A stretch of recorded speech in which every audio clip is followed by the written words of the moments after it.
ప్రభునందు అందరికీ వందనములు శుభములు తెలియజేసుకుంటున్నానండి.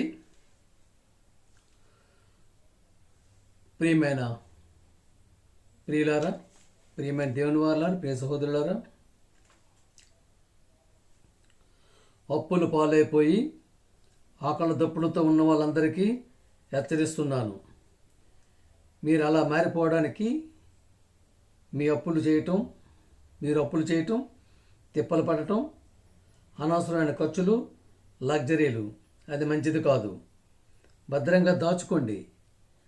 చాలామంది స్త్రీలు వాళ్ళు బయటికి వెళ్ళి వచ్చిన తర్వాత చాలా చక్కగా మడత పెట్టి బట్టలన్నీ మరలా కాస్త గాలి ఆరిన తర్వాత బీరువాళ్ళు పెట్టుకొని మరలా తాళం వేసుకుంటుంటారు.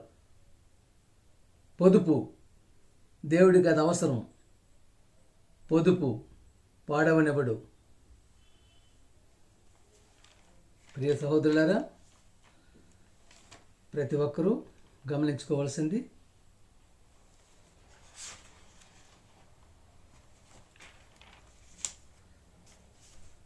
ప్రియులారా, దేవుని దృష్టిలో ఎవరు ఎక్కువగా ఆయన ప్రేమిస్తాడంటే బలహీనుల్ని, అస్త్రులైన వారిని, తిరుగుబాటుదారుల్ని, వారిని ఎక్కువ ప్రేమిస్తాడండి.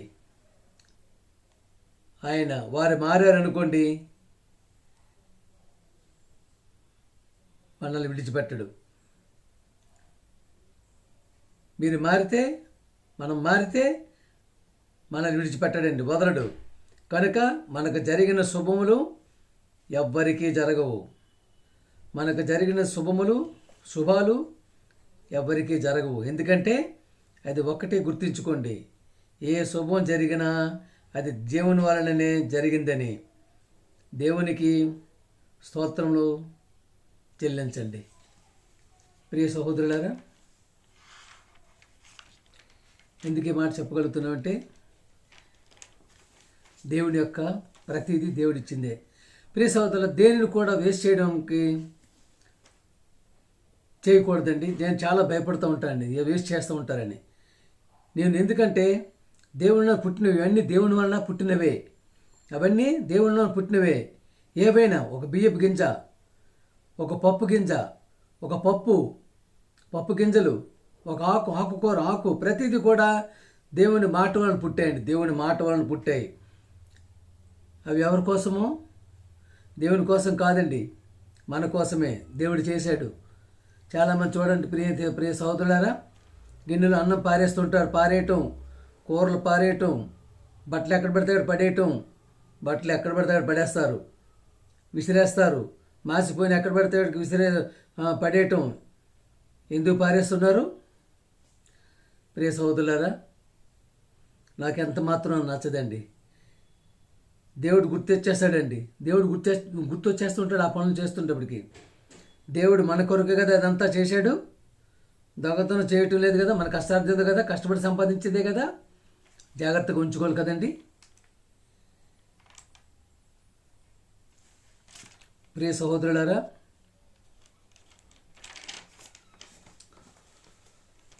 భూలోకంలో యమభటుల పాస్టర్లు క్రిస్మస్ సందర్భంగా విశ్వాసులను అప్పుల పాలు చేస్తున్న దొంగ పాస్టర్లు. ప్రియులారా, ప్రియమైన దేవుని వాళ్ళు ఎందుకే మాట చెప్పగలుగుతున్నామంటే ఫిలిప్పు 4:4 మనం తీసుకున్నట్టయితే, ఎల్లప్పుడూ ప్రభువునందు ఆనందించుడి, మరల చెప్పుదును ఆనందించుడి అని ఉందండి. ఎల్లప్పుడూ 24/7 365 రోజులు నీ ఆనందం ప్రభువునందే ఉండాలి.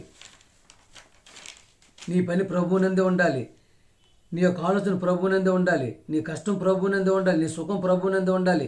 నీ నవ్వు ప్రభువునందే ఉండాలి. నీ విచారం ప్రభువునందే ఉండాలి. ఎల్లప్పుడూ 24/7 ప్రభువునందే ఆనందించమని ఉన్నదండి. ప్రియ సహోదరులారా, ఒక క్రిస్మస్ రోజు ఆనందించమని మన తర్వాత ఆనందించకూడదు నేను బైబిల్లో రాసుందా? ఎల్లప్పుడు అన్నారు, అప్పుడప్పుడు అన్నారండి. ప్రియమైన దేవజనులారా, ప్రియ సహోదరులారా, ఎల్లప్పుడూ ఉంది కదా. ఎల్లప్పుడు అంటే సంవత్సరం అంతా నువ్వు ఉన్నంత వరకు, నీ జీవితం ఉన్నంత వరకు ప్రభువునందే ఆనందించాలి. ప్రభు మాటలు ఆనందించాలి, ప్రభు పనులు ఆనందించాలి, ప్రభు పాటలు ఆనందించాలి, ప్రభు వాక్యాలు ఆనందించాలి, ప్రభు సువార్తలు ఆనందించాలి. అంతేగాని ఏదో సంవత్సరానికి ఒకసారి క్రిస్మస్ చేసి మరుసటి రోజు డేలాగా ఉంటే అదేనా ప్రభు కోరుకునేది? ఫిలిప్పు 3:17 అండి, సహోదరులారా మీరు నన్ను పోలి నడుచుకొనుడి, మేము మీకు మాదిరి ఉన్నాము ప్రకారము నడుచుకుని వారిని గురిపెట్టి చూడుడి. ఎవరిని పోలి నడుచుకోమన్నాడు? అపోస్తలుడైన పౌలు గారండి రచించినటువంటి మాటని. ఆయన ఏ విధంగా నడుచుకున్నాడండి? లోకాన్నంతటిని లోక వ్యాపారాన్ని పెంటతో ఎంచుకున్నాడు. ప్రియ సహోదరులారా, ఫిలిప్పు 3:17 అనేకులు క్రీస్తు సిలువకు శత్రువులుగా నడుచుకుంటున్నారు, వారిని గూర్చి మీతో అనేక పర్యాయం చెప్పి ఇప్పుడు ఏడ్చుచూ చెప్పుతున్నాను, నాశనమే వారి అంతము. ఏంటి ఎవరున్నారు? అనేకులు క్రీస్తు సిలువకు శత్రువులైపోయింది. నిజమేండి. ఆయన అంతా ప్రాణార్పణ చేసి ప్రాణాన్ని అర్పించి రక్తాన్ని కార్చి చివరి రక్త బొట్టు వరకు చివరికి నీళ్లు కారి ఆయన పాప విమోచనంగా మనల్ని పాప విమోచన చేసినట్టు ఆయన యొక్క యేసుప్రభు గారి సిలువకి ఏంటండి శత్రువులుగా మారిపోతున్నారు. ఎవరు చెప్పండి? ఇప్పుడు మొదటగా చెప్పారు కదండి, భూలోకంలో ఎమ్మబట్టుల ఫాస్టర్లు క్రిస్మస్ సందర్భంగా విశ్వాసాలను అప్పుల పాలు చేస్తున్నటువంటి దొంగ ఫాస్టర్లు. ప్రియతో చూశారు కదా ఏం చెప్పారు? నేను శత్రువులుగా సిలువుకి శత్రువులుగా మారిపోతున్నారు. వారి కడుపే చూసారు 13, వారి కడుపే వారి దేవుడు, వారు తాము సిగ్గుపడవలసిన సంగతులు ఏందో అతిశయపడుతున్నారు, భూ సంబంధమైన వాటి అందే మనసు ఉంచుతున్నారు. చూసారా, దైవజనులు వారు సిగ్గుపడవలసిన విషయంలో ఆనందపడుతున్నారు. అది సిగ్గుపడాలి. అరే దైవజనులు విశ్వాసం అందరికి వస్తున్నారు కదా, వాళ్ళని దేవుని మాటలు చెప్పాలి, దేవుని మార్గంలో నడపాలి, దేవుని యొక్క నడవడికలో నడపాలి, మంచి బోధలు చెప్పాలి అని చెప్పి ఉండకుండా మీరు 5,000 తండి 10,000 తండి 5,000 తెస్తేనే మీకు శుభం ఉంటుంది, దేవుని ఆశీర్వాదం ఉంటుంది, లేదంటే దేవుని శాపం ఉంటుంది, ఇటువంటి మాటలు చెబుతూ విశ్వాసాన్ని భయపెడుతూ ప్రియమైన దేవుని వాళ్ళారా ప్రియులారా ఇప్పుడు ఉన్నటువంటి దైవజనులు చేస్తున్న పనులు చూస్తుంటే ఎంతో సిగ్గుతో సాధించుకోవాల్సిన పరిస్థితి ఏర్పడుతుంది. ప్రియం దేవుళ్ళు ఎట్లనగా ప్రియమైన దేవుళ్ళు వారి కడుపే వారి లక్ష్యం అంటే వారి కడుపు గురించి ఆలోచిస్తున్నారు, ఈ లోక సంబంధ జీవితం గురించి ఆలోచిస్తున్నారు, సూట్లు వేసుకోవాలని ఆలోచిస్తున్నారు, బూట్లు వేసుకోవాలని ఆలోచిస్తున్నారు, నా పిల్లలు బాగుండాలని ఆలోచిస్తున్నారు. కానీ వస్తున్నటువంటి విశ్వాసులకి సత్యమైన వాక్యాన్ని ప్రకటించి దేవుని మార్గంలో నడిపించి దేశప్రభు యొక్క ప్రేమలోను దయలోను దయాలత్వంలోను దేనత్వంలోను అలాగే ప్రియమందిలో నడపాలని చెప్పి ఎవరు అనుకోవటం లేదండి. ప్రియ సోదరుల ఇది అవసరం అంటారా? సాత్వికంగా ఉండాలి, సాత్వికంగా ఉండాలి. ఎవరండి సాత్వికంగా ఉంటే? ఎవరు వెళ్ళారండి? సాత్వికులు ధన్యులు అన్నారు. వాళ్ళు భూలోకం స్వతంత్రించుకుందరు, భూలోకాన్ని స్వతంత్రించుకుంటారని. భూలోకం అంటే ఏంటండి? దేశం అంటే మట్టి కాదు, దేశం అంటే మనుషులు, భూమి అంటే మట్టి కాదు, భూమి అంటే మనుషులే. అంటే భూలోకం అంటే మనుషులు సంపాదించుకున్నారు. 1 and only person is for Jesus Christ. ప్రపంచంలో నీకు ఏ దేశంకి వెళ్ళినా సరే యేసుప్రభు పేరు చెప్పిన వాళ్ళు ఎవరు ఉంటారా? ఆ విధంగా నడుచుకోవాల్సినట్టు మన యొక్క దైవజనులు ఏ విధంగా చేస్తున్నారండి? ప్రియ సోదరులారా, అసలు దైవజనులను ఏర్పరచుకున్నారు దేవుడు, మన అందరిని ఏర్పరచుకున్నారా? ఫిలిప్పీ 4:1-4 ఎట్లనగా తన ప్రియనియందు తాను ఉచితంగా మనకు అనుగ్రహించిన కృపావరమును బట్టి కీర్తి కలుగుటకు తన కృపామహిమ కీర్తి కలుగునట్లు తన చిత్ర ప్రకారమైన దయా సంకల్పము చొప్పున యేసుక్రీస్తు ద్వారా తనకు కుమారునిగా స్వీకరించుటకే మనల్ని ముందుగా తన కోసం నిర్ణయించుకొని మనము తన ఎదుట మనమన్నారా? ఒక దైవజనులు అన్నారా? ఒక పాస్టర్లు అన్నారా? ప్రియందు నిర్ణయించుకొని మనము తన ఎదుట పరిశుద్ధులమును ఎవరండి? మనం అందరం ఎవరండి? 800 కోట్ల మంది పరిశుద్ధులమును నిర్దోషులు ఉండవాలని జగత్తు పునాది వేయబడక మునిపే ప్రేమ చేత ఆయన క్రీస్తులో మనల్ని ఏర్పరచుకుంటే ఎవరిని ఏర్పరచుకున్నారండి? ఒక దైవజనులను ఏర్పరచుకున్నారా? బిషప్లను ఏర్పరచుకున్నారా? రెవరెండ్లను ఏర్పరచుకున్నారా? చర్చకొచ్చినట్టు విశ్వాసాలు ఏర్పరచుకోలేదు ఆయన. ఎప్పుడండి ఆయన జగత్తు పునాది వేయబడక మునిపే ఆయన ఏర్పరచుకున్నారండి. ప్రియ సహోదరులారా, ఇది మర్చిపోయినటువంటి దైవజనులు లేదు మేమే మమ్మల్ని ఏర్పాటు చేసుకున్నారనేటువంటి రీతిలో వెళ్ళిపోతున్నారు. ప్రియ సహోదరులారా, అసలు యేసుక్రీస్తు వారు వచ్చేటప్పటికి భూమి మీద పరిస్థితులు ఎలా ఉన్నాయి ఏంటంటే తెలుసా మీకు? నజరేతు చెడిపోయింది, నజరేతు వెలుపల పరిస్థితులు చెడిపోయినాయండి. యేసుక్రీస్తు వారిని బెత్తంతో కొట్టారు, కొరడాలతో కొట్టారు, ఆయన దేహమంతా చిదర చేసేసారండి. ఇంకొద్దిసేపట్లో ఆయన్ని సిలువ వేసి చంపేస్తారు. అలా వెళుతున్న ఆ సమయంలో కొందరు స్త్రీలు అలాగొచ్చేసారండి ఆయన వెనకతల. ఆయనకి ఎదురుకుండా వచ్చేసారండి, అలాగొచ్చేసారు. ఆయన చూసి ఏడుస్తున్నారు. అలా చూసి ఆయన చూసి ఏడుస్తున్నారు. ఏడుస్తూ ఉంటే యేసుక్రీస్తు వారు ఏమన్నారు చూడండి. వాళ్ళని చూసి ఏమంటున్నాడు, ఏమ్మా ఎందుకు ఏడుస్తున్నారు? నేను చనిపోవడం మంచిదే కదా, నేను చనిపోతే మీ రక్షణే కదా, నన్ను చూసి ఏడవకండి, మీ గురించి మీ పిల్లలను గురించి ఏడవండి. కొందరు కుటుంబాల్లో భార్య బాగుంటే భర్త పరిస్థితి బాగుంటలేదు. ఏంటండి, భర్త బాగుండట్లేదు, భర్త బాగుంటే భార్య బాగుండట్లేదు. పిల్లలు స్కూల్కి వెళ్తున్నారు, కాలేజీలకు వెళ్తున్నారు, వెలుపల పిచ్చి పిచ్చి వేషాలు వేస్తున్నారు. ఏం చేస్తున్నారు? ఘోరాతమైన పనులు చేస్తున్నారు, వెళ్ళిపోతున్నారు. ఘోరాతమైన పనుల్లోకి వెళ్ళిపోతున్నారు. ఎవరైనా చూశారండి? మీ పిల్లల్ని అడిగారా? చూశారమ్మా? మీ పిల్లల్ని అయితే నేనైతే వెలిగింపబడి ఉన్నాను, నేనైతే ప్రాణం పెట్టాను, నా పని ముగించుకొని వెళ్ళిపోతున్నాను, నేను చనిపోతే నాకు మేలే. మరి మీరు ఏంటి, మీరు చనిపోతే ఎక్కడికి వెళ్తారు? మీలో పాపం ఉంది, మీ పరిస్థితి బాగులేదు, వాళ్ళల్లో పాపం ఉంది కనుక అందుకే వాళ్ళని గురించి మరి మీరు చేస్తే ఏమైపోతారో అందుకే ఏడవమంటున్నారు. ప్రియ సోదరులు, ప్రతి కుటుంబంలో పరిస్థితి ఉంది కదా. ఫిలిప్పు 3:20 అండి, మన పౌరస్థితి పరలోకమందున్న అక్కడ నుండి ప్రభు అయిన యేసుక్రీస్తును రక్షకు నిమిత్తం మనం కనిపెట్టుకుని ఉన్నాము. ఆయన నిమిత్తం కనిపెట్టుకున్నారు. రెండవ రాకడ ఎలా ఉంటుందండి? ప్రియ సోదరులారా, రెండవ రాకడ ఎలా ఉంటుంది, ఏ విధంగా ఉంటుంది అనేది మనం తెలుసుకుంటున్నామా? ప్రియమ దైవజనులారా, క్రిస్మస్ వస్తుంది కదా అని చెప్పేసి చర్చికి వచ్చేవారిపై భారాలు మోపకండి. వారి బలహీనతలను అడ్డు పెట్టుకొని డబ్బులు గుంచకండి, వాళ్ళని అప్పుల పాలు చేయకండి. దేవుడు అప్పులు చేసి ఇబ్బంది పడి ఆయన సంతోషపరచమని చెప్పాడా? చెప్పండి. విరిగి నలిగిన మనసు ఆయనకు కావాలి. పిలుపు 4:4 ఎల్లప్పుడు చెప్పాను కదండి. ప్రియ సోదరు, ఎందుకు మాట చెప్తున్నానంటే, ఈ మధ్యకాలంలో విశ్వాసాలు 6-8 మంది నా దగ్గరకు వచ్చి ఈ విధంగా చెప్పడం జరిగిందండి. ఏమండి, 5,000 అడుగుతున్నారండి మా దైవజనం, మా ఫాస్టర్ గారు 10,000 అడుగుతున్నారు, ఇవ్వకపోతే దేవుని యొక్క ఆశీర్వాదం ఉండదు అంటున్నారని చెప్పేసేటువంటి పరిస్థితుల్లో చెప్పడం జరిగింది. ప్రియ సహోదరులారా, దేవుని మాటలు చెప్పండి, దేవుని వాక్యాన్ని చెప్పండి, దేవుని మార్గంలో వచ్చే పరిస్థితిని చెప్పండి. అలాగే భయభక్తులతో పెరిగేటటువంటి మార్గాన్ని చెప్పాలని చెప్పేసి కోరుకుంటున్నాను. అలాగే ప్రియమైన దేవుని వాళ్ళారా, చెప్పాను కదా, దీనత్వం ఉండాలండి, దయాలత్వం ఉండాలండి. సాత్వికులు ధన్యులు, భూలోకమును స్వతంత్రించుకుందరు. చూసారా, సాత్వికమైన మనసు ఉండాలి. మొదట ఉండాల్సింది ఎవరికండి? నీ చర్చిలో నువ్వు సాత్వికంగా ఉండాలి. సాత్వికంగా ఉంటేనే చర్చి నిండుతుంది చివరి వరకు. ప్రియమైన దేవుని వల్ల నేను సాత్వికుడును, దేన మనసు గలవాడని ఎవరన్నారండి? వన్ అండ్ ఓన్లీ పర్సన్ యేసుప్రభు గారు మాత్రం మాట అనగలిగారు. ఆ సాత్వికాన్ని నిలబెట్టుకుని ఆయన వెళ్ళగలిగారు. ఉంటున్నారండి దైవజనులు ఆ విధంగా ఉంటున్నారా? చూస్తున్నారు కదా, ఇప్పుడు చెప్పాను కదా, ఈ విధమైన దుస్థితులు వెళ్ళిపోతూ చివరికి విశ్వాసులు తప్పిపోయే పరిస్థితుల్లోకి వెళ్ళిపోయే పరిస్థితులు ఉంటున్నారండి. ప్రియ సోదరులారు, ఎందుకంటే ఎంతోమంది పేదవాళ్ళు ఉంటారు, పెయింటర్స్ ఉంటారు, బండి లాక్కునే వాళ్ళు ఉంటారు, తోపుడు బళ్ళ వాళ్ళు ఉంటారు, ఛాయ్ అమ్ముకునే వాళ్ళు ఉంటారు, పేదవారు ఉంటారు, మధ్యతరగతి ఉంటారు, బిక్కు వాళ్ళు ఉంటారు, ఇవ్వలేని పరిస్థితులు ఉంటారు. ఇది ఎట్లా సమంజసమా? ఇదేనా దేవుడు కోరుకునేది? ప్రియమైన దేవుని ప్రతి ఒక్కరు దీన్ని గమనించుకొని ఆ విధంగా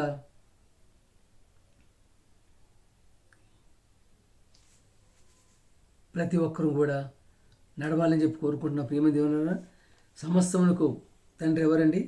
యేసుక్రీస్తు వారు. ప్రియమైన దేవుని వలన అలాగే లోక రక్షకుడు, పాప విమోచకుడు, ప్రజలందరికీ ప్రభు అయినటువంటి దేవుని ప్రియకుమారుడైన యేసు ప్రభు గారిని ఆయన వైపు చూచుచు ఆయన ప్రేమతత్వాన్ని, దయాలత్వాన్ని, దీనత్వాన్ని, అలాగే నేనే మార్గమును, నేనే జీవము, నేనే సత్యమని చెప్పినటువంటి ఆయన మార్గాన్ని అనుసరించే వారిగా ఉండాలని చెప్పి చివరి వరకు కూడా ఆ యొక్క నమ్రతతో బైబిల్ లోతుల్లోకి వెళ్తూ చదువుతూ అసలు ఇవన్నీ బైబిల్లో ఉన్నవా, అసలు ఇటువంటివన్నీ చేయటానికి మనకి ఎంతవరకు అర్హులు? ప్రియమైన దేవుని వల్ల రోమా 8:14-15 అండి. దేవుని ఆత్మచేత ఎందరూ నడిపింపబడుదురో వారందరూ దేవుని కుమారులే ఎందురు, దేవుని ఆత్మ చేత నడిపింపబడాలి. చూసారా, దేవుడి ఆత్మ మనకి ఇచ్చినట్టు ఇందులో ఆత్మ మా ఆత్మనండి. ఈ ఆత్మ దేవునితో నడిపింపబడేటట్టుగా ఉండాలి. ఈ ఆత్మ దేవుడితో నడిచేటట్టుగా ఉండాలి. ప్రేమ దేవుని వల్ల ఆ విధంగా ఉండగలిగితేనే మనం, చూసారా, రోమ 8:16 అంటే మనము దేవుని పిల్లలమని ఆత్మ తానే మన ఆత్మతో కూడా సాక్ష్యం ఇచ్చుచున్నాడు. చూసారా, ఎవరండి మనం? దేవుని పిల్లలు ప్రతి ఒక్కరూ 800 కోట్ల మంది. అలాగే మన ఆది తల్లి ఎవరండి? అవ్వ. ఈ మధ్యకాలంలో చూపించారు కదా, డిఎన్ఏ ఎక్కడి నుంచి వచ్చిందండి? ప్రతి ఒక్కరూ ఒక స్త్రీ నుంచి వచ్చారని చెప్పి వచ్చిందండి.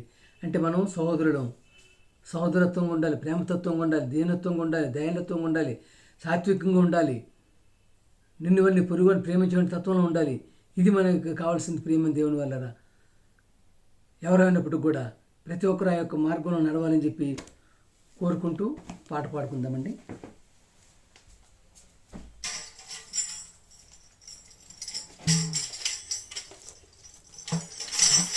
ప్రేమ దేవుని వల్లరా పాట పాడుకుందామండి.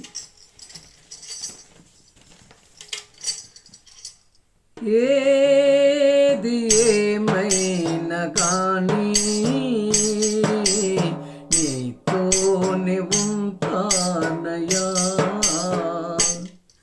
నన్ను ఎవరేమన్నా కానీ నిన్ను విడిచి పోలేనయ్యా. ఏది ఏమైనా కానీ నీతోనే ఉంటానయ్యా, నన్ను ఎవరేమన్నా కానీ నిన్ను విడిచి పోలేనయ్యా. నా ప్రాణమా, నా సర్వమా, నా ప్రాణమా, నా సర్వమా, నాకున్నది నీవే దేవా, నాకున్నది నీవే తండ్రి, నాకున్నది నీవే దేవా, నాకున్నది నీవే తండ్రి. ఏది ఏమైనా కానీ నీతోనే ఉంటానయ్యా, నన్ను ఎవరేమన్నా కానీ నిన్ను విడిచి పోలేనయ్యా.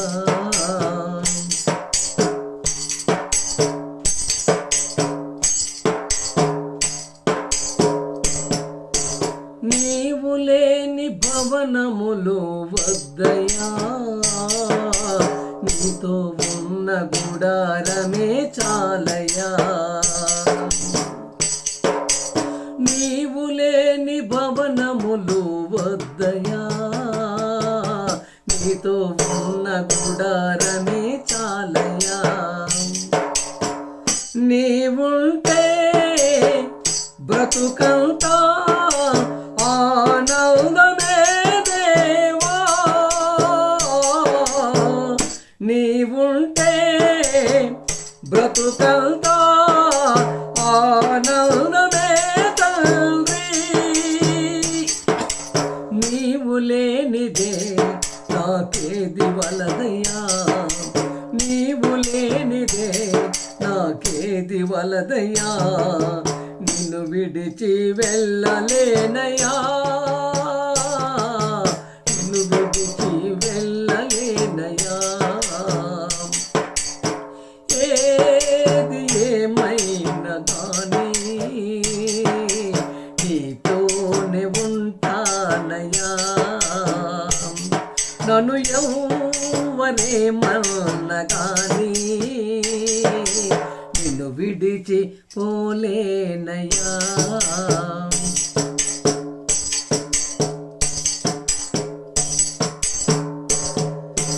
లోకాశలు నన్ను పిలచినా, లోకపు శ్రమలు అడ్డుగా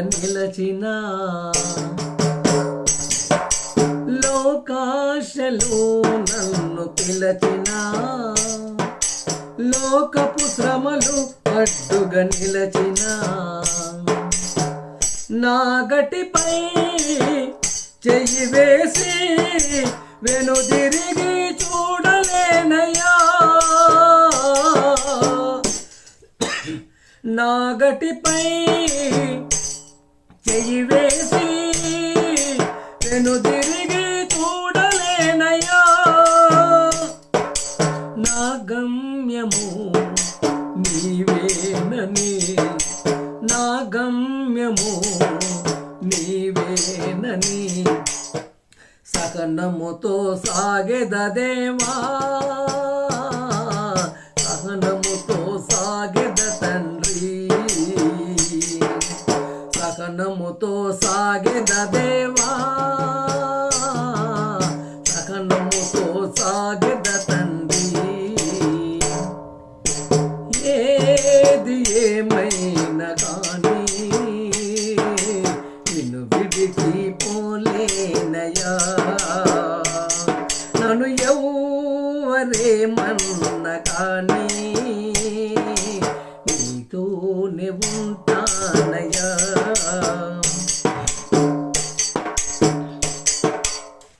నీవు లేని ఘనతలు నాకొద్దయా నీ పాద సన్నిధి నాకు చాలయా నీవు లేని ఘనతలు నాకొద్దయా నీ పాద సన్నిధి నాకు చాలయా నిన్ను విడచి ఎక్కడికి వెళ్ళగలను నేను దేవా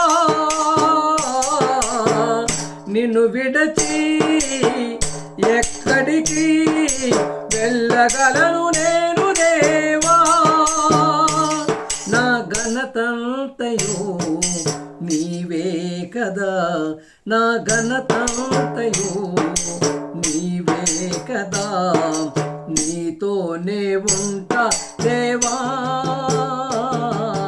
నీతోనే ఉంటా తండ్రి ఏది ఏమైనా కానీ నీతోనే ఉంటానయ్యా నన్ను ఎవరేమన్న కానీ నిన్ను విడిచి పోలేనయ్యా నా ప్రాణమా నా సర్వమా నా ప్రాణమా నా సర్వమా నాకున్నది నీవే దేవా నాకున్నది నీవే తండ్రి ఏది ఏమైనా కానీ నీతోనే ఉంటానయ్యా నన్ను ఎవరేమన్న కానీ నిన్ను విడిచి పోలేనయ్యా నిన్ను విడిచి పోలేనయ్యా నిన్ను విడిచి పోలేనయ్యా అందరికీ వందనాలండి ప్రియులారా ప్రియమైన దేవుని వాళ్ళారా ప్రియ సహోదరి సహోదరులారా వాక్యం నచ్చినట్టయితే ప్రతి ఒక్కరికి సబ్స్క్రైబ్ చేయండి షేర్ చేయండి ప్రతి ఒక్కరికి పంపించమని కోరుకుంటూ ప్రభు పేట అందరికీ వందనాలు తెలియజేసుకుంటున్నానండి మీ ఈశ్వరరావు.